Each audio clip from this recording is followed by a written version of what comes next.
Have you ever noticed, the more you try to force life to go your way, the more it resists? You wake up early, set your goals, map out your schedule down to the minute, and yet the day unravels. People disappoint you, plans collapse, unexpected problems hit from every side, and no matter how tightly you try to grip control, life slips through your hands like sand. But what if I told you, real power doesn't come from control, it comes from composure. It's not the man who shouts commands that gets ahead. It's the one who remains calm while the world loses its mind. In this video, you're going to discover 11 powerful Stoic lessons that will teach you how to stay calm in chaos, and how that calmness becomes your greatest advantage. These aren't motivational quotes on a coffee mug. These are battle-tested philosophies, forged in the harshest conditions and validated by modern science. And by the end of this video, you'll not only understand why calmness is strength, you'll know how to make it your second nature. But first, let me tell you about a man who faced the unthinkable and won the war within. The Stoic warrior in the darkness. The story of James Stockdale. Admiral James Stockdale wasn't just a pilot. He was a man who stared down hell and didn't blink. During the Vietnam War, Stockdale was flying a mission when disaster struck. His plane was shot down, and within seconds, he found himself parachuting straight into enemy territory. No escape, no rescue, just jungle, gunfire, and silence.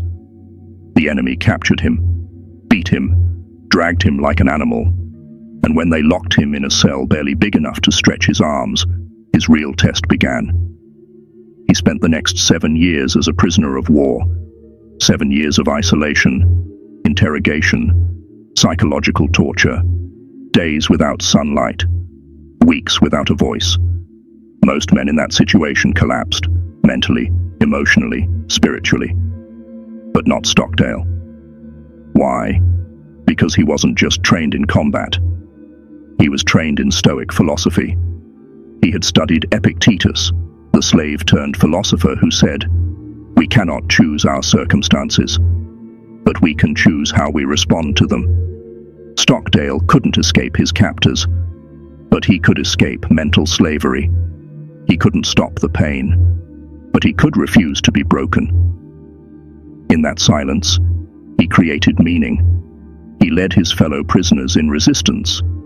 He devised covert communication systems to keep their spirits alive. He whispered hope where there was none. And most importantly, he reminded himself, every single day, this is not the end.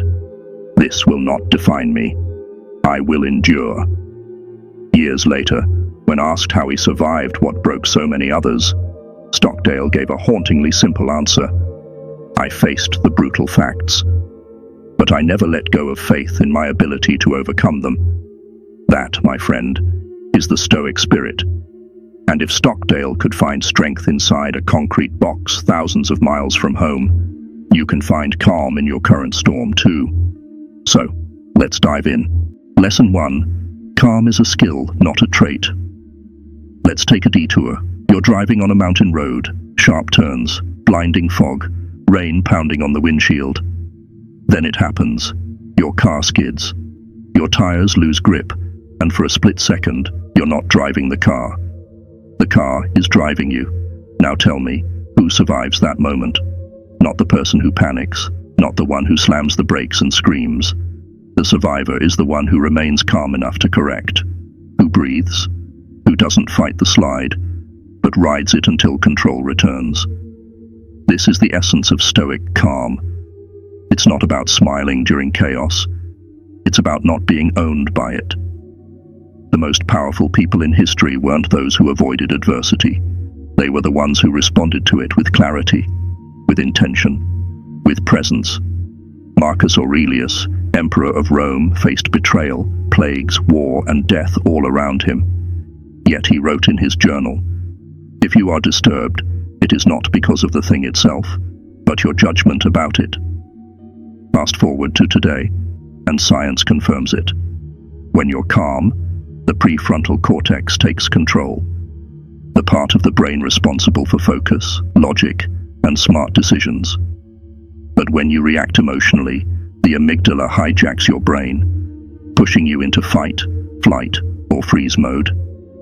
That's why so many people say things they regret, make terrible choices, or spiral into stress, because they've never trained the art of calm. So let's change that right now. Here are 2 simple practices to master. Calm. 1. The observer. Mindset. Next time something triggers you, a disrespectful comment, a mistake, a stressful situation, don't respond immediately. Pause. Imagine you're watching the scene as a third party. You're not in it. You're above it. Ask yourself, what would I advise my best friend to do in this moment? That mental distance will reset your perspective. It turns reaction into reflection. 2. Train with the small stuff. Don't wait for a life crisis to build your composure. Train it with the little things, the spilled coffee, the slow Wi-Fi, the rude stranger. These are your mental push-ups, because if you can't stay calm in the small annoyances, how will you handle real adversity? Stoic calm is not about avoiding emotion. It's about being the master of your inner world. Pause and reflect. What's one situation you handled poorly in the past week, simply because you reacted too quickly?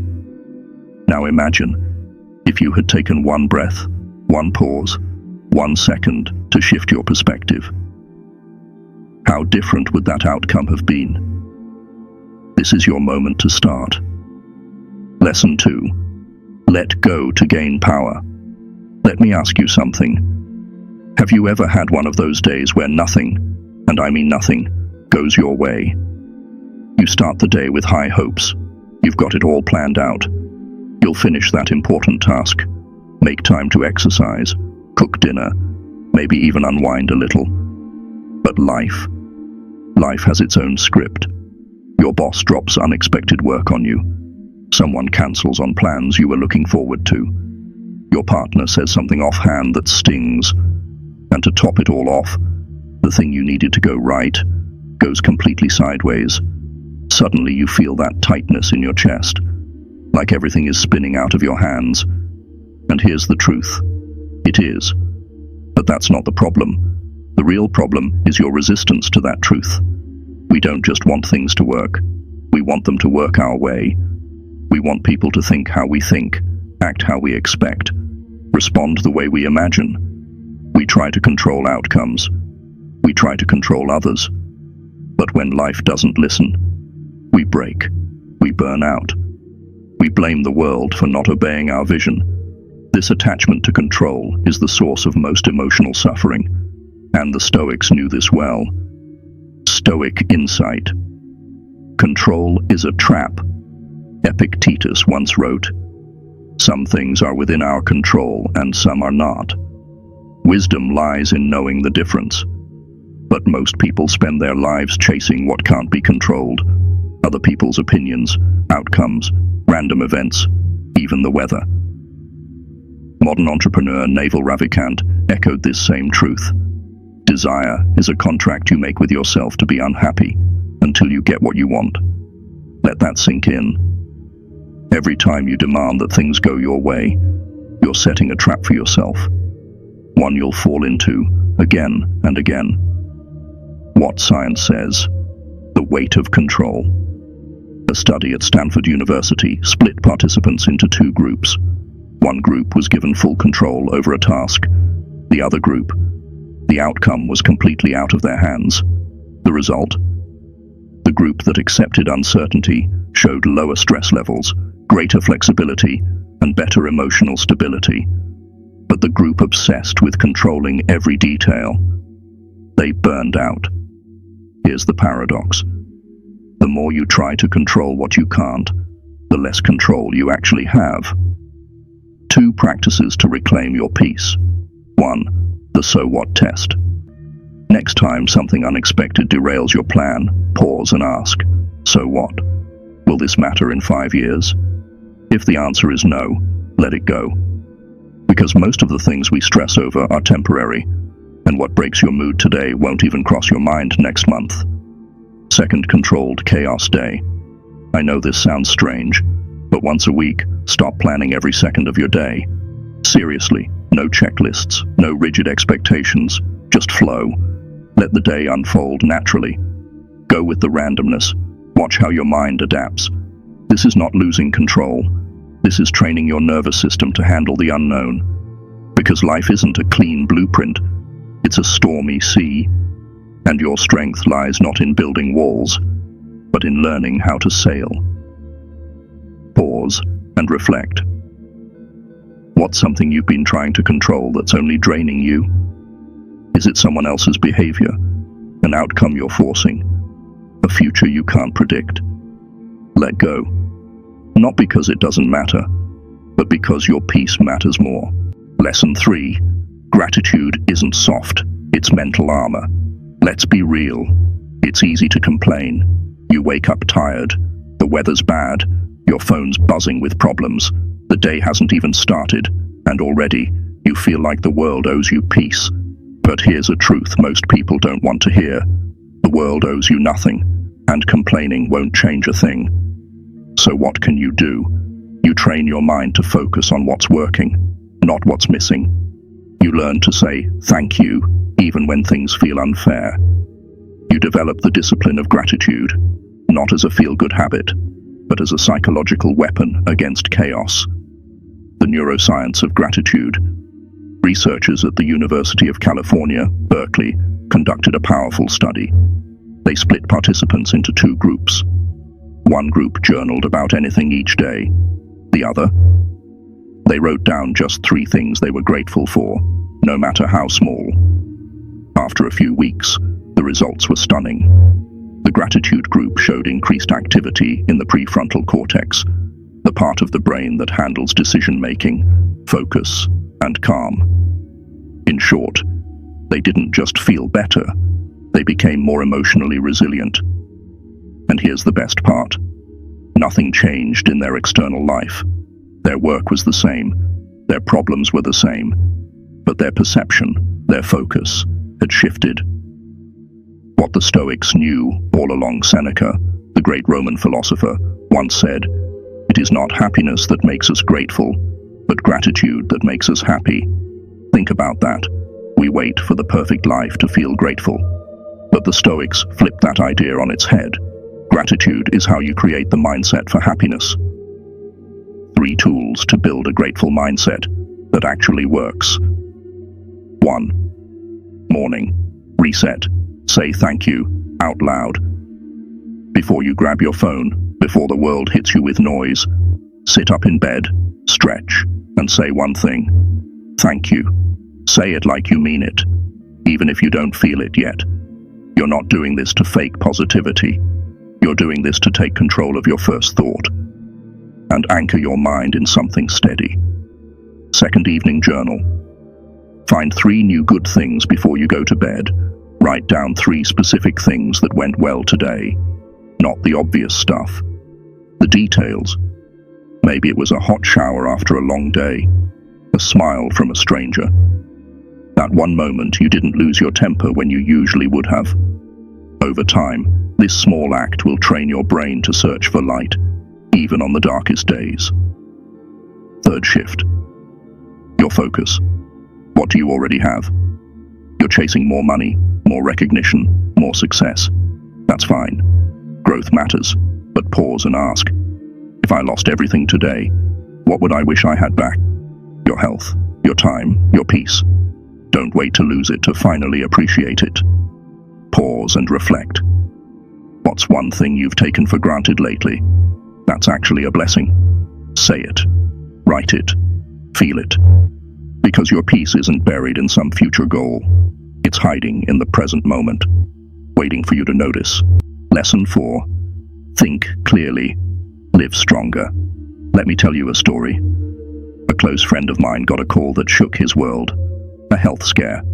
One of those you never saw it coming moments that changes everything. Overnight, life flipped. Hospitals, tests, fear, waiting rooms that never seemed to end, and worst of all, his own thoughts. Each morning he'd wake up with a storm in his head. What if this gets worse? Why me? What if I can't bounce back? The anxiety didn't just come from his situation, it came from his interpretation of the situation. Until one day, in the most unlikely of places, something shifted. He was sitting in a hospital hallway when he overheard a podcast playing from someone's phone. It was Tony Robbins, and the quote hit him like a bolt of lightning. The quality of your life is determined by the quality of your thoughts.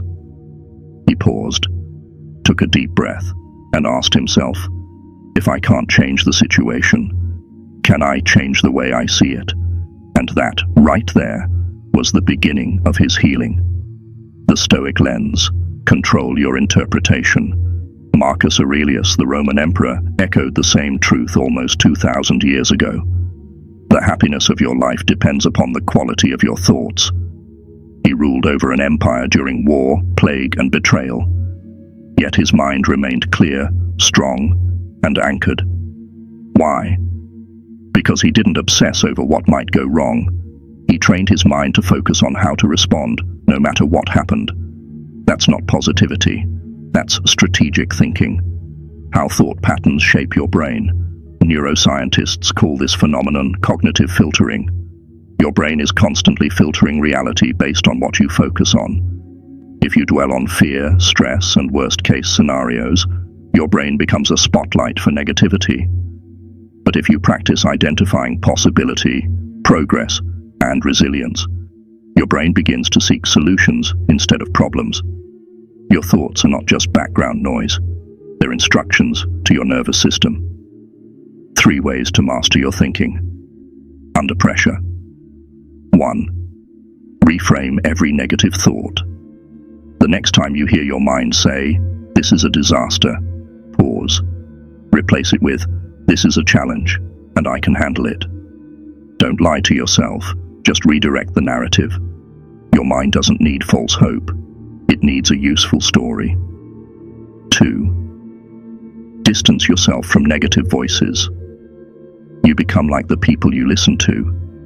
If you're surrounded by complainers, victims, or people who always expect the worst, your mind starts mirroring that worldview. Be intentional. Surround yourself with people who talk about growth, goals, and discipline. If you don't have them in your real life, find them in books, podcasts, videos like this one. 3. Visualize calm responses before the chaos hits. Every morning, close your eyes and mentally rehearse a situation that would normally stress you. Picture yourself staying grounded, breathing, responding with power, not panic. Athletes do this before big games. Stoics did it before battle. It's called premeditation, and it's one of the strongest tools to train mental resilience. Pause and reflect. What kind of thoughts are dominating your mind lately? Are they sharpening you, or are they making you spiral? Remember, you are not your thoughts. You are the one guiding them. And if you guide them well, your reality will start to change. Lesson 5. Your focus shapes your world. Let me ask you something simple, but serious. What are you paying attention to right now?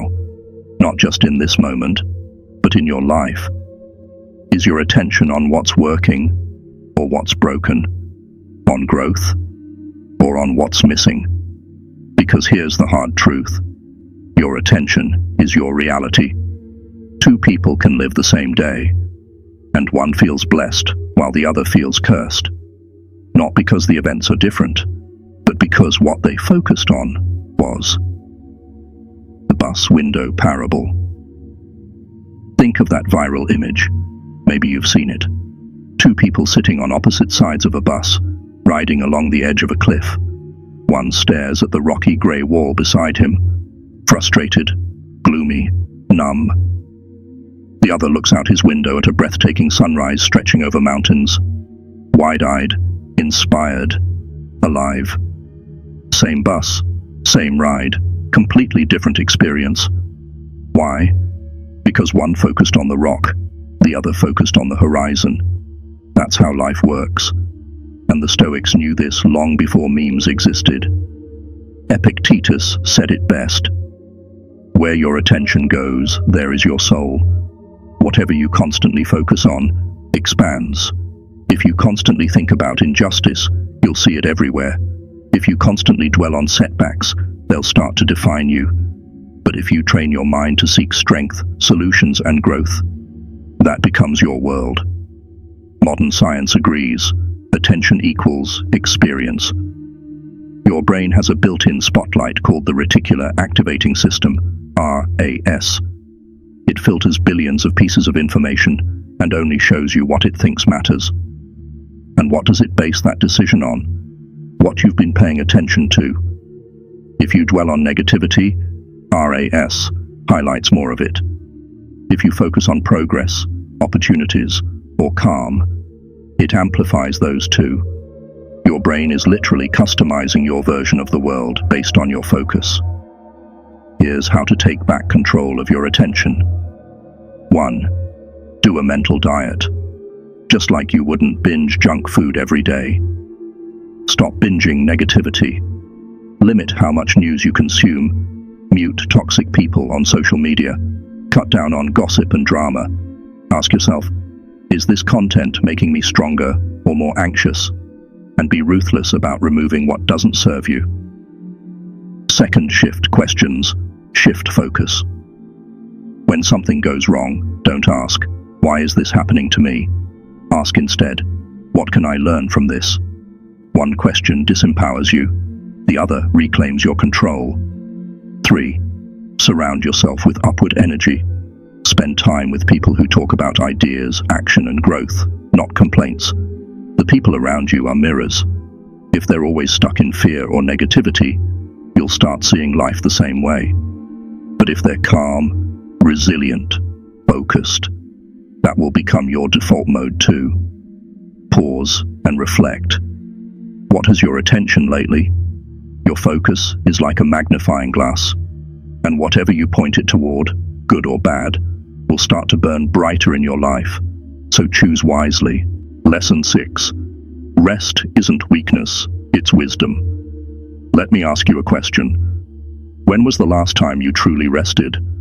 I'm not talking about collapsing in bed after scrolling your phone until 2 a.m. I'm not talking about watching 3 episodes of a show while your mind races with to-do lists.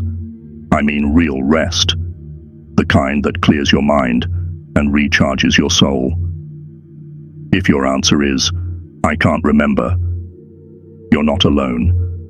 We live in a world that worships grind, hustle, and always being busy. But here's the truth no one tells you. If you don't rest, your mind will force you to. And by the time that happens, it's often too late. The burnout lie. You think you're being productive by pushing through. You drink another coffee. You keep typing. You say, just a few more hours. But what happens? You make more mistakes. You reread the same sentence 5 times. You stare at the screen, but nothing lands. Why? Because your brain isn't a machine. It's a garden, and gardens don't bloom under constant stress. Seneca understood this centuries ago. Even the strongest sword will lose its edge if it's never allowed to rest. Think about that. Your ambition is the blade, but your clarity, your strategy, your ability to perform under pressure, that's the edge. And if you keep grinding without sharpening it, eventually, you'll start hacking through life with a dull mind. The science, why rest isn't optional. Modern neuroscience has proven that rest isn't laziness, it's optimization. When you sleep, your brain activates what's called the glymphatic system, a cleansing process that clears mental clutter, emotional buildup, and stress residue.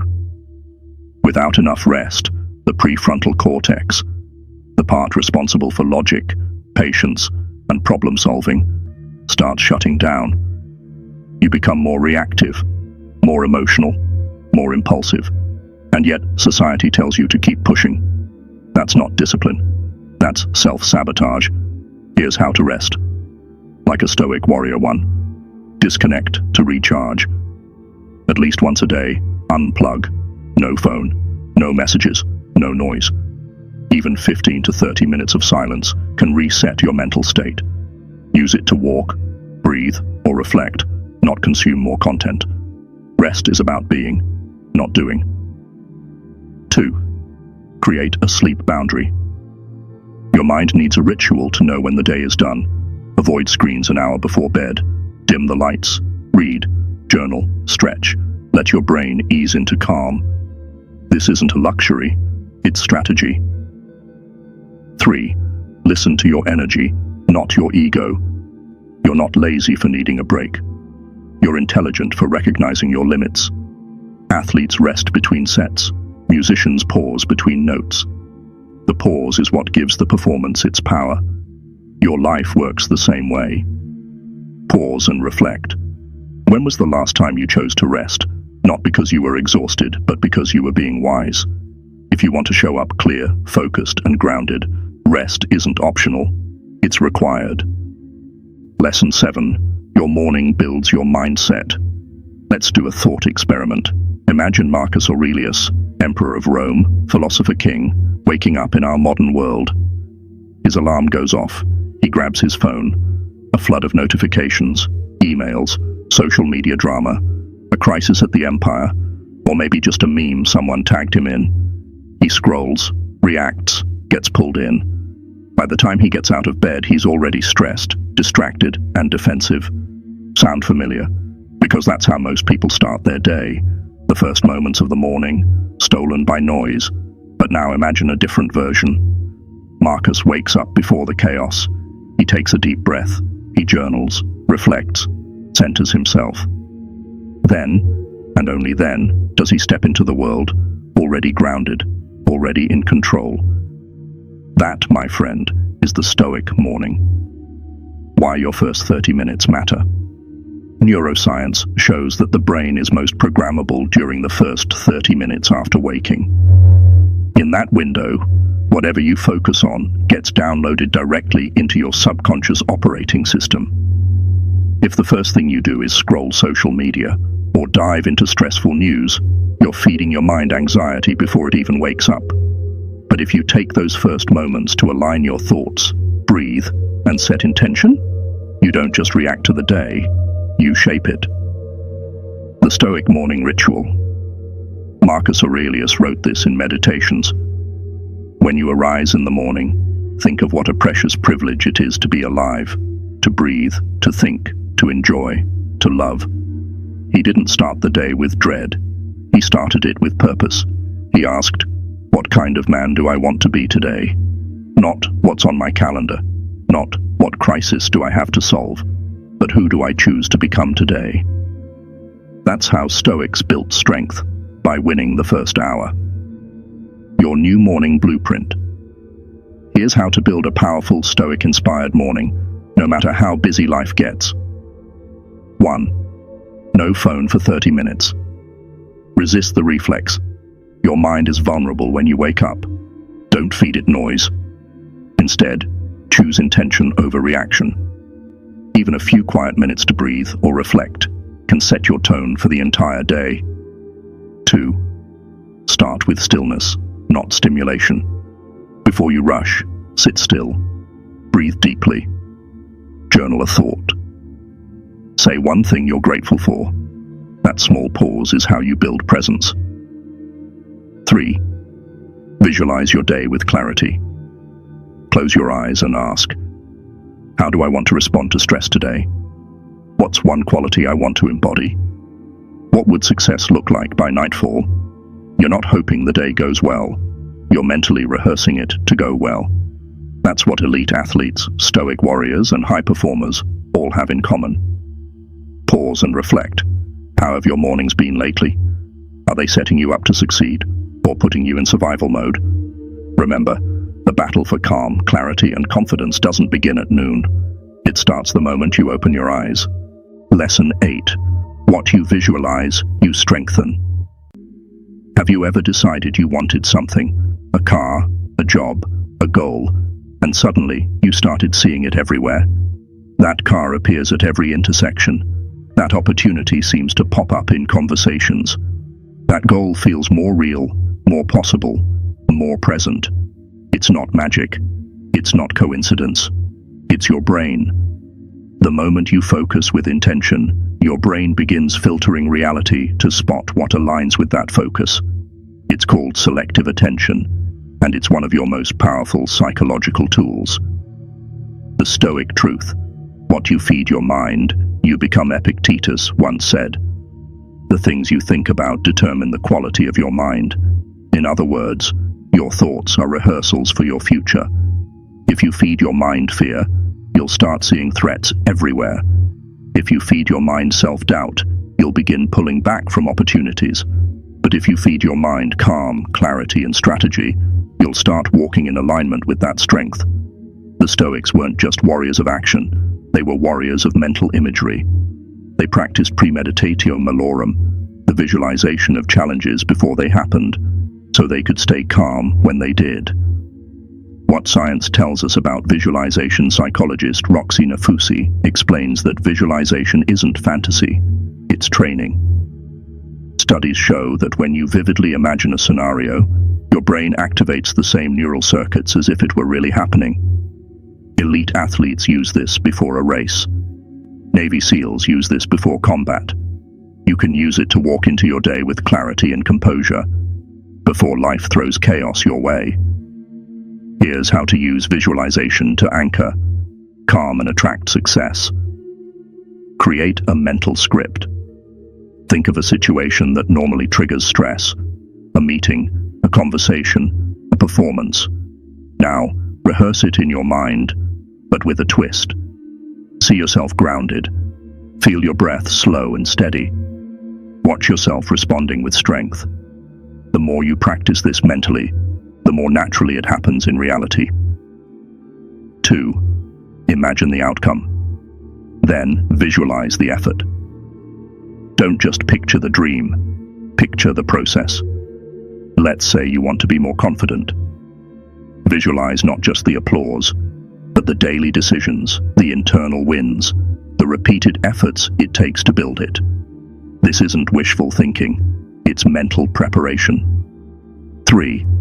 Surround yourself with symbols of your vision. Change your phone wallpaper. Write affirmations where you'll see them. Curate your environment so it reflects who you're becoming, not just who you've been. If your surroundings keep reminding you of stress, failure, or fear, it's time to redesign them. Pause and reflect.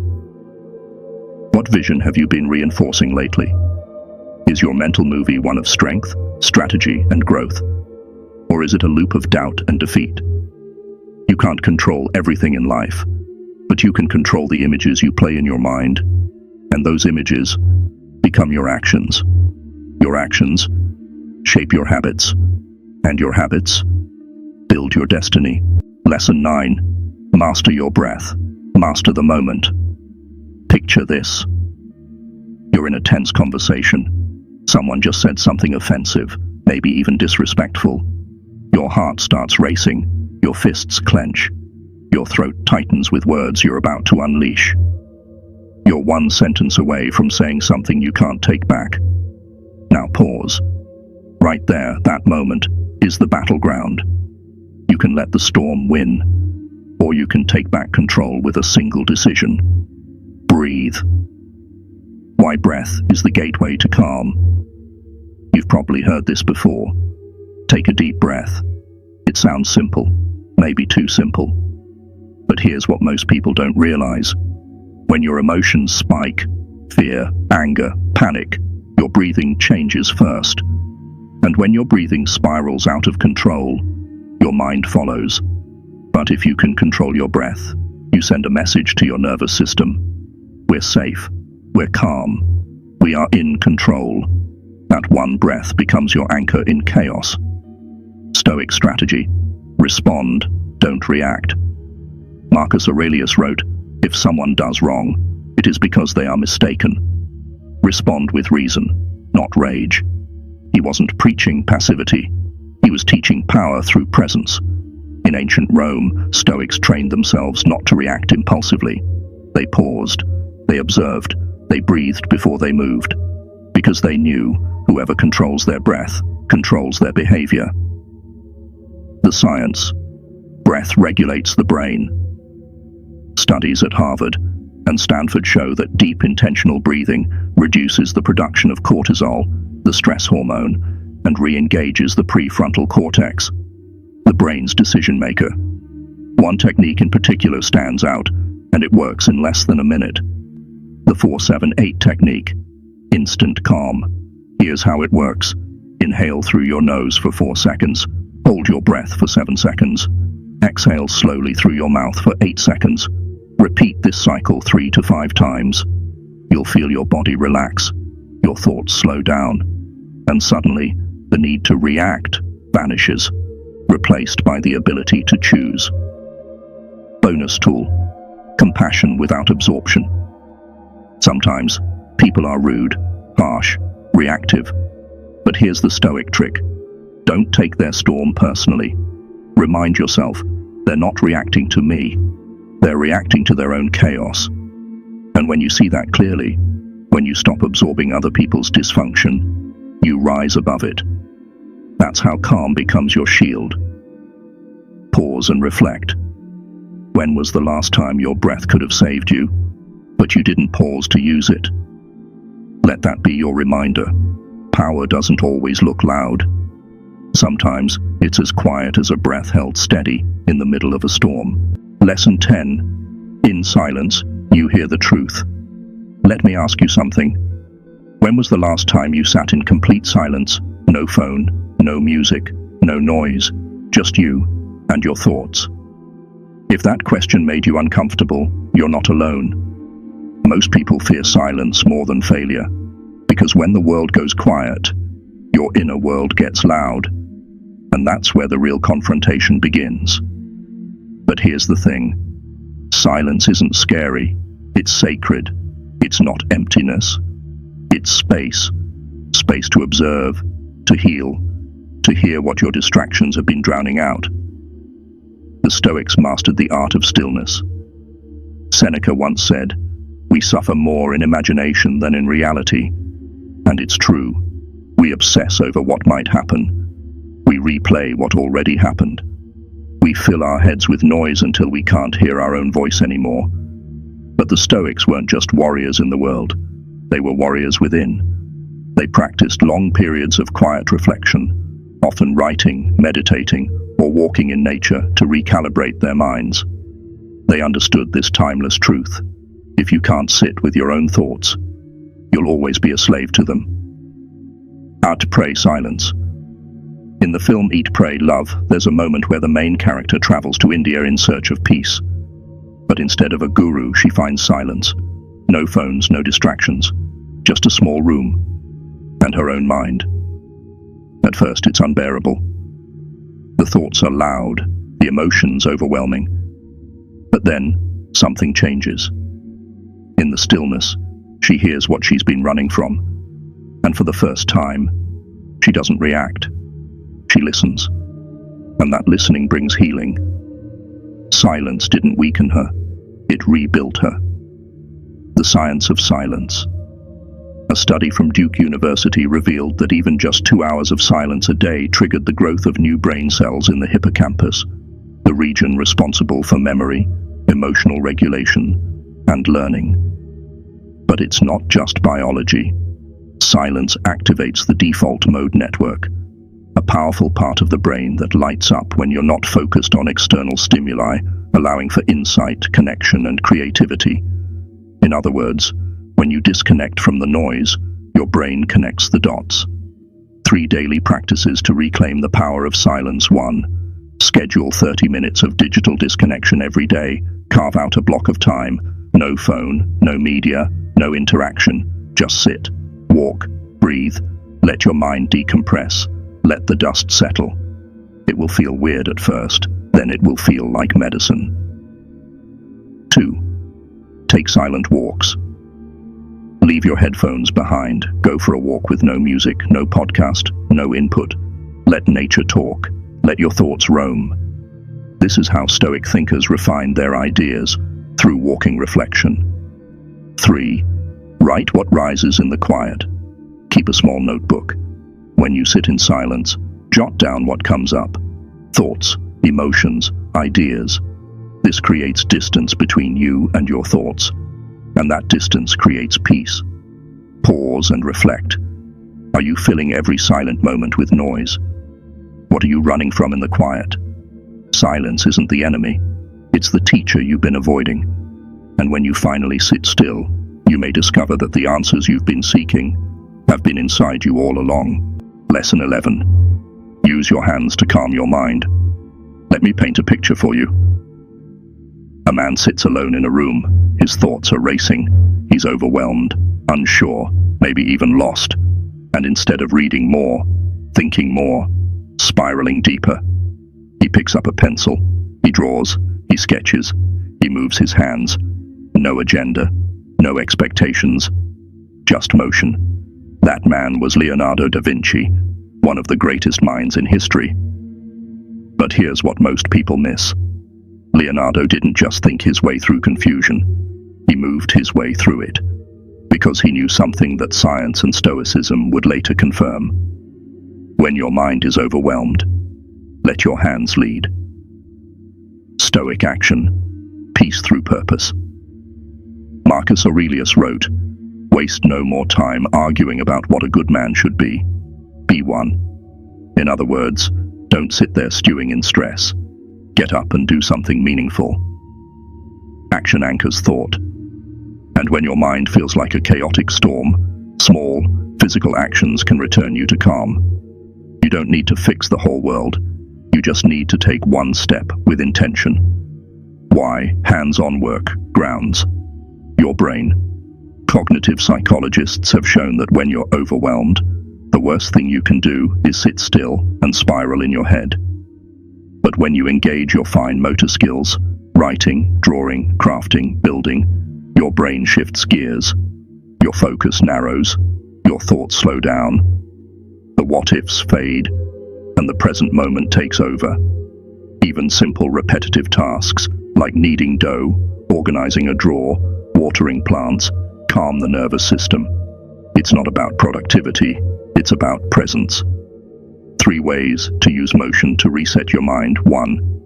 Daily hands-on time. No tech allowed.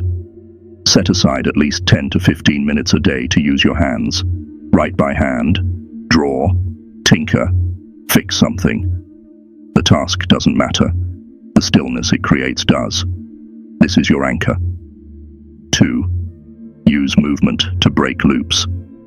When you're stuck in a thought spiral, do something small but physical. Fold laundry, wash a dish, stretch for 2 minutes, sweep the floor. These aren't chores, they're reset buttons. 3. Create to express, not impress. Write a note, paint something messy, sketch without judgment. Don't create for an audience, create to let something out. When your hands move with intention, your thoughts start to follow. Pause and reflect. What small task could you do today? Not to fix your life, but to slow down and reconnect. The calm you're chasing isn't just found in stillness or silence. Sometimes it's found in the simple rhythm of movement. Because when your thoughts become too heavy to carry, your hands can lift you out. Final words: calm is a skill, and now it's yours. You've just gone through 11 Stoic lessons, not theories, but tools, not quotes for inspiration, but strategies for transformation. You now know how to control your response, not the world. Let go of what you can't control. Train gratitude like a mental muscle. Direct your focus to strengthen your reality. Rest your mind so it can sharpen. Start your day with intention. Visualize with purpose. Breathe your way through chaos. Seek silence to find clarity. Move your hands to quiet the mind. This isn't about being perfect. It's about being present, composed, and powerful, no matter what life throws at you. So, if you've made it this far, type in the comments, "I choose calm." Let's see who the real Stoic warriors are, the ones who walk through storms with their eyes steady and their hearts strong. Don't forget to like, subscribe, and turn on the bell, because this journey doesn't stop here. We're building a life of depth, purpose, and unshakable clarity, one video at a time. Until next time, stay calm, stay grounded, stay stoic.